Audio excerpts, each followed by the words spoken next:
Hello दोस्तों, कैसे हो आप सब। आ गए हम एक नई वीडियो लेके। और ये कोई ऐसा ब्लॉग नहीं है, सिर्फ एक इन्फॉर्मेटिव वीडियो है जो कि अभी रीसेंट कुछ चेंजेस करे गए हैं गवर्नमेंट की द्वारा, कनेडियन गवर्नमेंट के द्वारा इमिग्रेशन से रिलेटेड।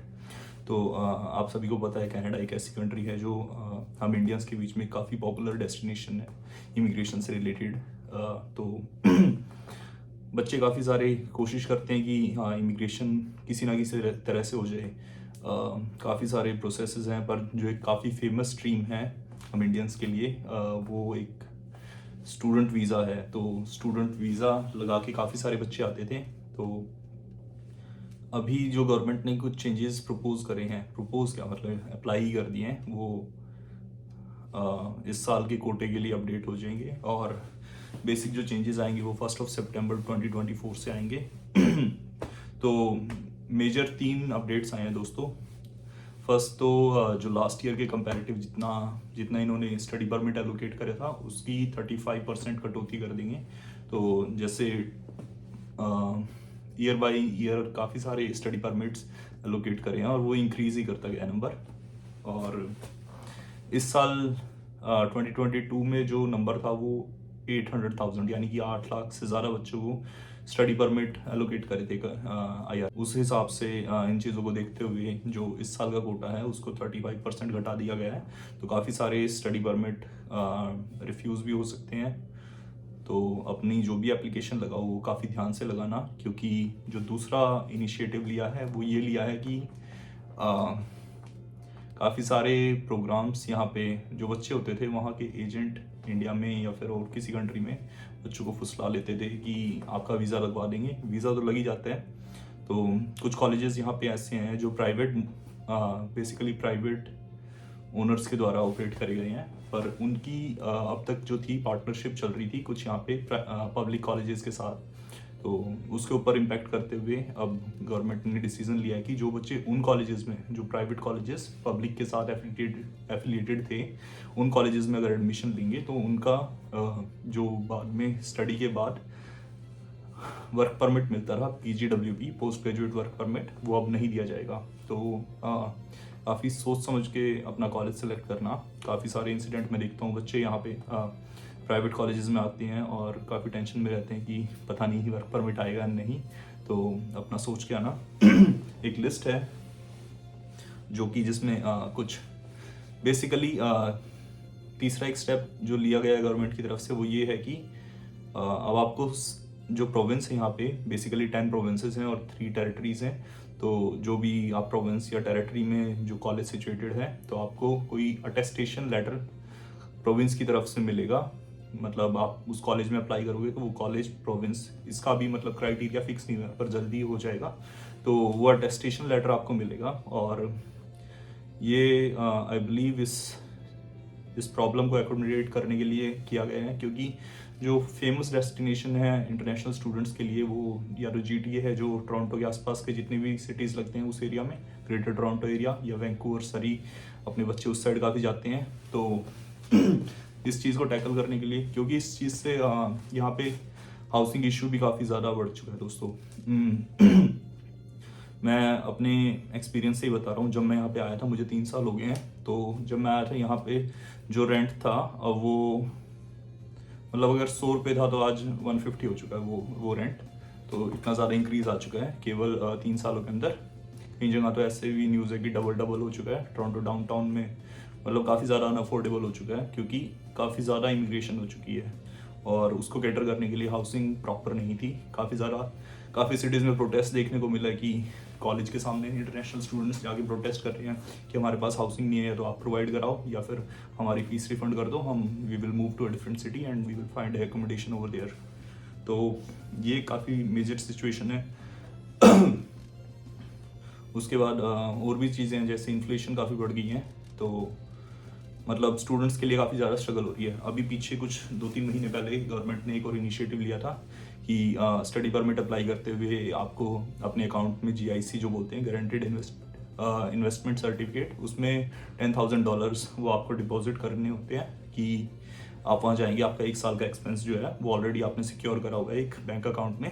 तो उसको गवर्नमेंट ने इंक्रीज़ करके 20,000 से थोड़ा ज़्यादा कर दिया, 20,600 something, I am not sure about the accurate number, पर 20,000 के आसपास उस नंबर को कर दिया है। तो जो अब आपको अपना अमाउंट दिखाना होता था वो डबल कर दिया, क्योंकि ऑब्वियसली क्योंकि बच्चे आते हैं यहाँ पे परेशान होते हैं कि काम नहीं मिल रहा है, और जो GIC से पैसे आते हैं उससे खर्चा चल नहीं पाता है, क्योंकि जिस हिसाब से रेंट बढ़े हैं तो बच्चों को भी ऑब्वियसली रेंट पे करना है, क्योंकि आपस में ज़्यादातर बच्चे आते हैं वो शेयरिंग में रहते हैं, तो रेंट और ग्रोसरीज काफ़ी ज़्यादा महंगी हो गई है। तो उस चीज़ को लेके वो नंबर इंक्रीज़ करा था, और अब ये जो लेटेस्ट स्टेप लिया है वो उसी के मतलब मिलता जुलता आप नज़र लिया गया है। और तो जो कुछ कॉलेजेस की हम बात कर रहे थे वो काफ़ी सारे हैं, जैसे जिसमें से मेजर जो टोरंटो एरिया की मैं बात करता हूँ स्पेसिफिकली, गवर्नमेंट ने जो डिसीजन लिया है वो जो अटेस्टेशन वाला है कि प्रोविंस से, तो उसमें मेजरली ओंटारियो और BC को मैं मानता हूँ, जो ब्रिटिश कोलंबिया है, इनमें जो 2 सिटी हैं यहाँ पे ही हॉटस्पॉट है बच्चों के, सबसे ज़्यादा बच्चे यहीं पे इमिग्रेट होते हैं, यहाँ पे उनकी सॉफ्ट लैंडिंग होती है, क्योंकि यहाँ पे गेटोज बने हुए हैं, ऑलरेडी कम्युनिटी सेटल है यहाँ पे, किसी ना किसी का कोई ना कोई रिश्तेदार या दोस्त यहाँ मिल जाता है जो उससे केटर कर लेता है, तो जो उससे एक एक्सपीरियंस होता है फॉरेन कंट्री में आने का एज ए इंटरनेशनल स्टूडेंट, जो स्ट्रगल है वो है एक तरह से, पर फिर भी मतलब वो कल्चर में अच्छे से घुल मिल नहीं पाता। तो उस चीज़ को टैकल करने के लिए यहाँ से हाउसिंग सिचुएशन थोड़ी सी ठीक हो, क्योंकि यहीं की सिटीज़ में प्राइसेस काफ़ी ज़्यादा बढ़ चुके हैं। आप अगर किसी दूसरी सिटी में जाके देखो, अभी भी विनिपेग में चले जाओ, रेजिना, सस्काटून चले जाओ, या फिर एडमंटन चले जाओ, अटलांटिक प्रोविंसेस में आप चले जाओ, तो वहाँ फिर भी काफ़ी ज़्यादा सिचुएशन काफ़ी ओके है, मतलब आप इजीली वहाँ सर्वाइव कर सकते हो। जो GIC का अमाउंट है यहाँ की सिटीज़ में वो आजकल डिफ़िकल्ट हो चुका है, और अटेस्टेशन वाला प्रोसेस अभी गवर्नमेंट स्टार्ट कर देगी, वो आपको अटेस्टेशन लेना है। तो ये जो प्रोविंसेस हैं ओंटारियो और ब्रिटिश कोलंबिया, आई बिलीव कि यहाँ से आपको वो जो अटेस्टेशन है वो मिलना थोड़ा मुश्किल रहेगा। जो बेसिक कोर्सेज लेके बच्चे आ जाते थे, जैसे मैंने अपने टाइम में खुद एक बिजनेस का कोर्स लिया था, उसके बाद मैंने अपना स्टडी परमिट एक्सटेंड करा, हॉस्पिटैलिटी का कोर्स लिया, तो मुझे चलो उस टाइम कोई दिक्कत नहीं आई, पर अब हो सकता है शायद इन कोर्सेज को लेने में आपको दिक्कत आए। अगर आप कोशिश करो कि ओंटारियो टोरंटो में आपको लेना है, ब्रैम्पटन किचनर में आपको लेना है, पीटरब्रो में लेना है, तो शायद इतना ईजिली आपको वो ना दें, तो आप किसी दूसरी सिटी के कॉलेज में ट्राई कर सकते हो। विनीपेग के किसी कॉलेज में, I believe red river college है वहाँ पे, या फिर रेजिना, सस्काटून, वहाँ पे लोगे तो कंपैरेटिवली ईजी आपका वीज़ा वहाँ पे आ जाएगा। इससे अलग जो पॉइंट है दोस्तों, कॉलेजेस की हम बात कर रहे थे, ओंटारियो में जो कुछ कॉलेजेस हैं उनके नाम एक ILAC कॉलेज करके है, जो कि फैंशवे कॉलेज और जॉर्जियन कॉलेज दोनों के साथ इसकी पार्टनरशिप है, तो इस कॉलेज में मत आना भाई। दूसरा है मोहोक कॉलेज के साथ भी इसकी पार्टनरशिप है, मोहोक एक पब्लिक कॉलेज है यहाँ पे। उसके बाद एक CDI कॉलेज है जिसकी पार्टनरशिप एल्गोनकिन कॉलेज के साथ हुई है, तो CDI में मत लेना, एल्गोनकिन में ले सकते हो आप। एक स्टैनफोर्ड जो कैनाडोर कॉलेज का कैंपस है, Stanford international college of business and technology, तो अभी रिसेंटली मुझे पता लगा किसी की ऐसे ही साइड हसल में राइड देने गया हुआ था, तो बच्चे थे वो, लड़कियां थी कुछ, और वो स्टैनफोर्ड कॉलेज में गए थे, तो मैंने उनसे पूछा था कि मेक श्योर मतलब देख लेना यार अब कॉलेज में वर्क परमिट आपको बाद में मिलेगा या नहीं, तो होपफुली अभी तो मिल जाएगा, पर जो बच्चे 1 सितंबर के बाद अगर इन कॉलेजेस में आ रहे हैं तो ध्यान रखना कि इन कॉलेजेस में वर्क परमिट नहीं मिलेगा। इसके बाद एक ACE एक्यूमेन एकेडमी है जिसका सेंट क्लेयर कॉलेज के साथ पार्टनरशिप हुई पड़ी है, तो इस एकेडमी में बताना। फ्लेमिंग कॉलेज के साथ एक ट्रेबास इंस्टीट्यूट ओंटारियो इनकॉर्पोरेटेड करके कोई कॉलेज या कुछ भी बोल सकते हो आप इसे, तो इस ट्रेबास इंस्टीट्यूट में बताना। एक टोरंटो बिजनेस कॉलेज है जिसकी पार्टनरशिप लॉयलिस्ट कॉलेज के साथ हुई है, तो इस ट्रेबास इंस्टीट्यूट में मत आना, या फिर सॉरी टोरंटो बिजनेस कॉलेज में मत आना। I am sorry. एक टोरंटो स्कूल ऑफ मैनेजमेंट की पार्टनरशिप है नाइग्रा कॉलेज के साथ, जो कि टोरंटो में है, तो इसमें मत आना। नाइग्रा कॉलेज का अपना खुद का कैंपस नाइग्रा सिटी में है, आप वहाँ पे जाना। उसके बाद शेरिडन कॉलेज का एक कैंपस है, Canadian college of technology and arts, ये फोर्ट एरी में एक कॉलेज है, तो इस पे मत लेना। शेरिडन कॉलेज में आप ले सकते हो इजीली, कोई दिक्कत नहीं है। कैम्ब्रियन कॉलेज का वो हुआ पड़ा है एक हैंसन कॉलेज के साथ, तो इस हैंसन कॉलेज में मत आना। हैंसन कॉलेज में मैं मतलब मैं खुद एक बच्चे को जानता था जो हमारे घर रहता था, उसने हैंसन से करी थी। लकीली उसका PGWP आ चुका है, क्योंकि तब तक ये रूल्स नहीं थे, पर 1 सितंबर के बाद आप मत लेना। हैंसन के बाद दोस्तों लैम्पटन कॉलेज का एक कैंपस है, queen college of business and technology. तो इस क्वीन कॉलेज में मत आना भाई। और एक और है लैम्पटन कॉलेज का, at Cestar college of business health and technology. तो इस सेस्टर कॉलेज में मत आना, लैम्पटन कॉलेज में आप आ जाना, कोई दिक्कत नहीं है। और एक सेंट लॉरेंस कॉलेज का है, alpha college of business and technology. तो ये अल्फा भी मैंने काफ़ी सुना है यहाँ बच्चों पे, तो इस अल्फा में भी मत एडमिशन लेना, आप सेंट लॉरेंस में ले सकते हो, आप किसी में भी ले सकते हो। मैंने खुद कॉनेस्टुआ कॉलेज से स्टडी करी थी, कोई दिक्कत नहीं है, काफ़ी बढ़िया कॉलेज है। सैनिका कॉलेज एक काफ़ी अच्छा कॉलेज है, हम्बर कॉलेज एक काफ़ी बढ़िया कॉलेज है। तो आप इन कॉलेजेस में आराम से अपना आओ, एडमिशन लो, बढ़िया पढ़ो। जॉर्जन कॉलेज एक काफ़ी अच्छा कॉलेज है, और भी कुछ कॉलेज हैं। तो सोच समझ के आना जो कॉलेजेस में बच्चे अपना एडमिशन लेके आते हैं। बेस जो कोर्स का स्ट्रक्चर होता है वो या तो 1 साल का सर्टिफिकेट प्रोग्राम होता है या 2 साल का डिप्लोमा प्रोग्राम होता है। और पहले का जो रूल था दोस्तों वो ऐसे था कि आप जितने भी टाइम पीरियड के लिए आप स्टडी कर रहे हो आपको वर्क परमिट उतना ही मिलेगा। मैक्सिमम जो टाइम लेंथ है वर्क परमिट की वो 3 साल की मिलती है आपको। और वो 3 साल की मिलती है अगर आप 2 साल की स्टडी कर लेते हो। तो आप 2 साल की स्टडी करोगे तो आपको 3 साल का वर्क परमिट मिलेगा। अगर आप 1 साल की स्टडी करोगे, मतलब 2 साल से कम जितनी भी स्टडी करोगे, 1 साल 1.5 साल, मतलब 1.5 साल, तो आपको 1 साल और 1.5 साल का ही वर्क परमिट मिलेगा। अगर आप 2 साल का स्टडी कर लेते हो तो आपको 3 साल का वर्क परमिट डेफिनेटली मिलता था। तो ये एक इशू था दोस्तों, इसलिए ज़्यादातर बच्चे या तो 1 साल का सर्टिफिकेट लेते थे। 90% जो मैंने देखा वो 2 साल का यहाँ पे डिप्लोमा लेते थे, क्योंकि 3 साल का वर्क परमिट आपको इजीली मिल जाता था फिर उससे। और 3 साल के वर्क परमिट में आप अपना वर्क एक्सपीरियंस गैदर करके आप अपनी PR की एप्लीकेशन लगा सकते हो। तो जो वर्क एक्सपीरियंस है वो आपका काउंट हो जाता है उसमें। इसलिए अब जो गवर्नमेंट प्रेफर करती है, तो जो ये 1 साल और 2 साल के कोर्सेज थे दोस्तों, ये आप 12th के बाद भी ले सकते थे, आप ग्रेजुएशन के बाद भी ले सकते थे। तो 12th के बाद काफ़ी सारे बच्चे आते थे। और नॉर्थ इंडिया में तो काफ़ी ज़्यादा एक ये चलता था कि अगर मैरिज है, कोई कपल है, तो उसमें से एक बंदा एडमिशन ले लेता था, साथ में पीछे पीछे उसका स्पाउस जो है उनका ओपन वर्क परमिट लग जाता था। तो अब गवर्नमेंट, मतलब क्योंकि यहाँ पे इन्फ्लेशन इतनी ज़्यादा बढ़ चुकी है, जॉब्स की थोड़ी स्कैरसिटी हो चुकी है, क्योंकि रिसेशन का टाइम चल रहा है और ग्रोसरी ये सब काफ़ी ज़्यादा हाई है।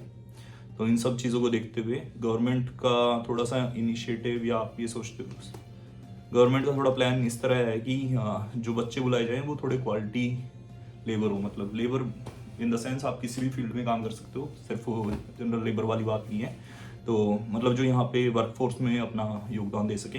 तो उनका ये मानना है कि अब ठीक है बच्चे आ रहे हैं तो आप इजीली आप आओ 12th के बाद, अगर आपका स्टडी का ही पर्पज़ है 12th के बाद आओ, ग्रेजुएशन करो, पोस्ट ग्रेजुएट करो, डॉक्टरल डिग्री लो, अपनी PhD, अगर आप मन है आपका इतना पढ़ने का तो। अदरवाइज पहले तो सभी को PGWP, अरे यार मैं क्या बोल रहा हूँ।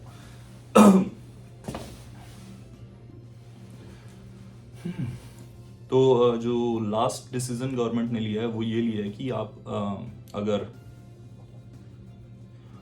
आप अपने स्पाउस को भी ओपन वर्क परमिट पे बुलाना चाहते हो, तो जो पहले आप ये 1 साल या 2 साल के कोर्सेज लेके जो अंडर ग्रेजुएट लेवल के थे वो लेकर के आप अगर आ रहे हो तो आपके स्पाउसेस को अब वर्क परमिट अब नहीं मिलेगा। तो पहले मिल जाता था, पहले काफ़ी सारे बच्चे आते भी थे, और ये काफ़ी ज़्यादा ल्यूक्रेटिव सा सिस्टम भी था हमारे नॉर्थ इंडिया में। पंजाब में, हरियाणा में तो मैंने काफ़ी कम सुना है, पर वहाँ पे चलता था कि एक बंदा, मतलब एक फैमिली दूसरी को देख के कि हाँ इसके आइल्स के स्कोर काफ़ी अच्छा है, इनका स्टडी वीज़ा लग जाएगा, तो इनके साथ साथ हमारा लड़का भी या हमारी लड़की भी वहाँ पे चली जाएगी।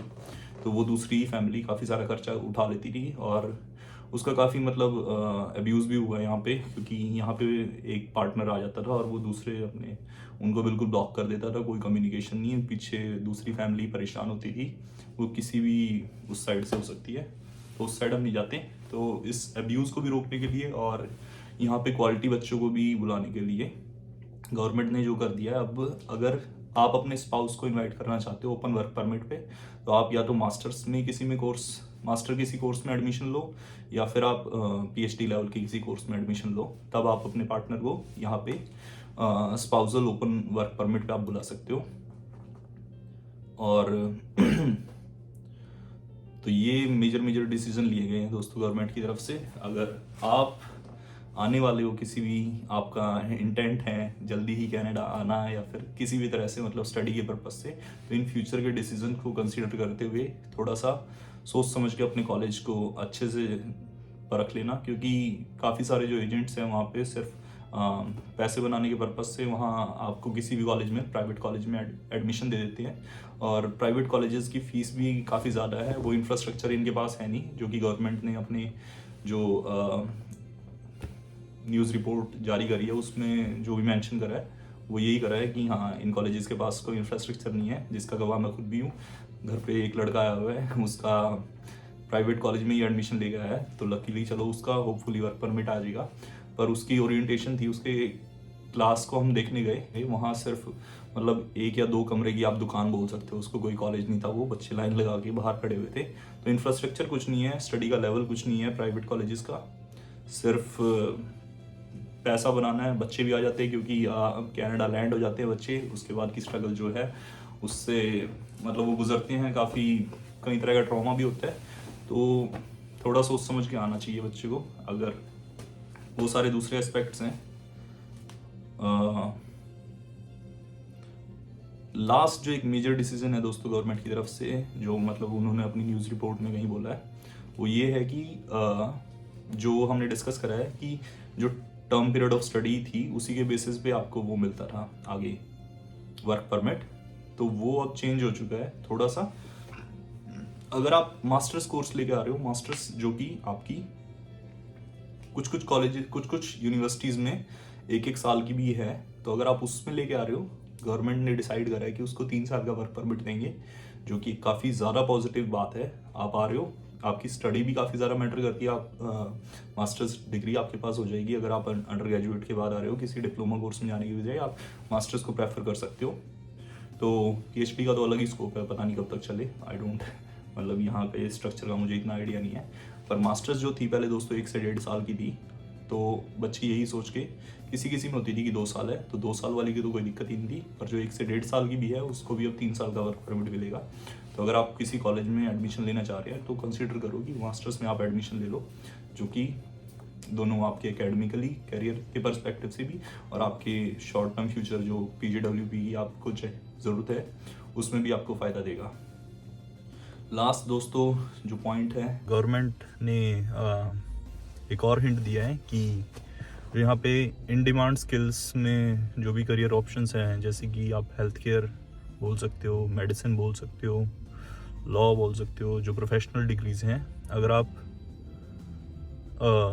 यूजी में अगर इन कोर्सेज में एडमिशन ले रहे हो तो आपको आपके स्पाउस को वर्क परमिट मिल जाएगा, उसमें कोई दिक्कत नहीं है। पर प्रेफरेंस फिर भी गवर्नमेंट का ये है कि जो यहाँ पे इन डिमांड में करियर ऑप्शंस हैं, तो आप अगर उनकी तरफ उनको प्रेफर करके चलोगे तो आपके लिए PR के ऑप्शंस भी यहाँ पे गवर्नमेंट ने इंडिकेशन दिया है कि वो काफ़ी स्मूथ करने जा रहे हैं। तो आप इस पॉइंट को कंसीडर कर सकते हो। और जो ये जनरल कोर्सेज होते हैं बिजनेस वगैरह के, इनकी बजाय कुछ जो यहाँ पर इन डिमांड है, जैसे कि ट्रेड का कोई भी कोर्स ले सकते हो आप, construction, carpentry, plumbing, electrician, technician, car mechanic, ये सब इन चीज़ों में यहाँ पे काफ़ी स्कोप है। उसके साथ अगर आप किसी प्रोफेशनल कोर्स में जा रहे हो मेडिसिन वगैरह में, तो उसमें भी आपके लिए काफ़ी इजी रहने वाला आगे PR के लिए। इस वीडियो को ख़त्म करते हैं क्योंकि मैं जॉब पे बैठा हूँ और मुझे अपनी जॉब ड्यूटीज़ भी कंटिन्यू करनी है। तो मिलते हैं दोस्तों, अगर कोई नई अपडेट आएगी तो वो शेयर करेंगे। बाकी जल्दी मैं इंडिया जा रहा हूँ, वहाँ पे 3 साल हो गए मुझे यहाँ पे। मैंने 3 सालों में अपनी पढ़ाई ख़त्म करी है। जो वर्क एक्सपीरियंस की बात कर रहा था वो रिक्वायर्ड वर्क एक्सपीरियंस भी कंप्लीट कर दिया है, अभी सिर्फ IELTS देना बाकी है। तो थोड़ा सा बिजी थे काम में, अब इंडिया जाके IELTS की भी तैयारी करके IELTS भी जल्दी दे लूँगा और उसके बाद अपनी PR की फाइल भी लग जाएगी। होपफुली सब अच्छा जाए। बाकी घर जाएंगे काफ़ी खुशी है, काफ़ी एक्साइटमेंट है, घर जाएंगे, सबसे मिलेंगे और होप कोशिश करेंगे कि अच्छी अच्छी वीडियोस बनाएं, जो भी एक्सपीरियंस वहाँ पे होगा सभी आपके साथ शेयर ज़रूर करें। तो चलो तब तक अपना ध्यान रखो, मिलते हैं अगली वीडियो में।